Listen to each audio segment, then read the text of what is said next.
tiene razón cuando dice a él no le sube agua al tanque, un término muy utilizado, o no tiene todos los patos en fila.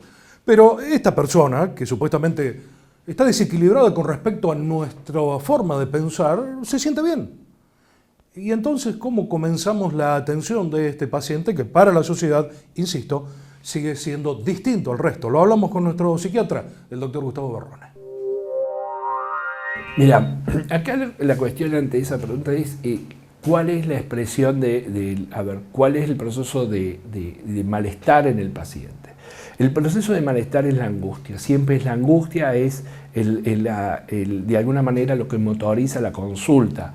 Y esa motorización de la consulta en los pacientes puede ir a cualquier especialista, digamos, puede ir al médico clínico, puede ir...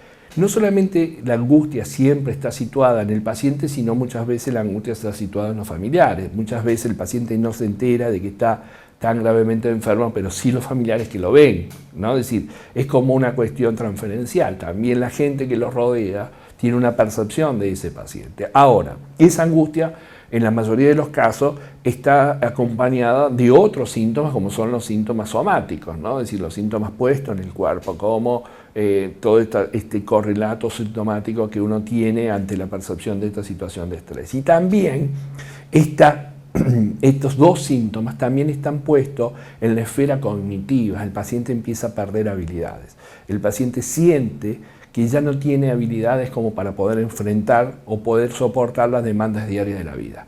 Entonces, en este contexto donde el paciente siente que ya se encuentra con alteraciones cognitivas, que no tiene herramientas para poder enfrentar y que por otro lado empieza a sentir esta sensación de angustia o de tristeza o de malestar y empieza a sentir este correlato fisiológico que lo acompaña, el paciente por lo general consulta a su médico de cabecera. El médico de cabecera empieza a hacer una serie de estudios para empezar a descartar algún tipo de enfermedad concomitante y luego los médicos de cabecera o algunos especialistas piden una interconsulta con psiquiatría o con psicología.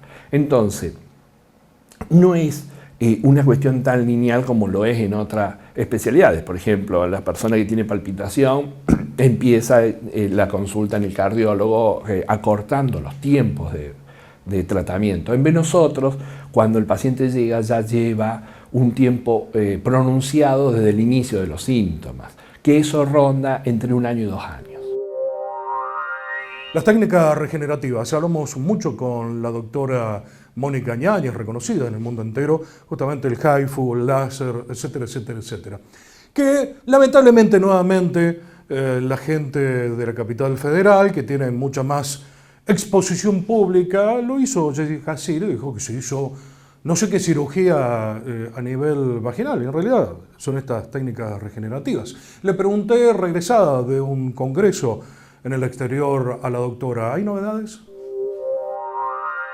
Sí, absolutamente. Las técnicas regenerativas, primero que llegaron para quedarse. Bueno, primero que llegaron para quedarse porque ¿qué sirven, qué no sirven, que vamos a quemar a la paciente? Bueno, claro, cualquier persona que utilice un aparato que no sabe cómo lo tiene que utilizar, a quién, cómo, cuándo, una buena indicación, a qué temperatura y demás, puede quemar a una paciente. Lo mismo ocurre en estética, en cirugía, en todo, en todo. Entonces, tanto el HIFU, que es el ultrasonido focalizado de alta intensidad, como el láser, son técnicas que llegaron para quedarse y que está totalmente comprobado y está la evidencia con papers, con trabajos científicos de que realmente son útiles y son eficaces, pero son seguros también. Obviamente en manos avesadas. Un odontólogo que está haciendo un tratamiento de conducto, si perfora totalmente el hueso, va a ser algo malo. Por eso depende de quién lo utilice. Hay que saber utilizar los aparatos. Y además lo otro que estamos realizando es el plasma rico en plaquetas. El plasma rico en plaquetas es maravilloso para todo, ¿no? No solamente para rejuvenecer el rostro, para las lesiones que utilizan los traumatólogos, sino nosotros los ginecólogos lo utilizamos en vulva y vagina para regenerar la zona de la vulva y la vagina. Lo charlaba en las vacaciones con unos amigos en Rosario justamente de esto. de cómo aprendemos en la historia de nuestro aprendizaje, aquellas personas que son visuales, otras auditivas, otros kinestésicos. Nos lo explica bien Rubén Turelo a continuación.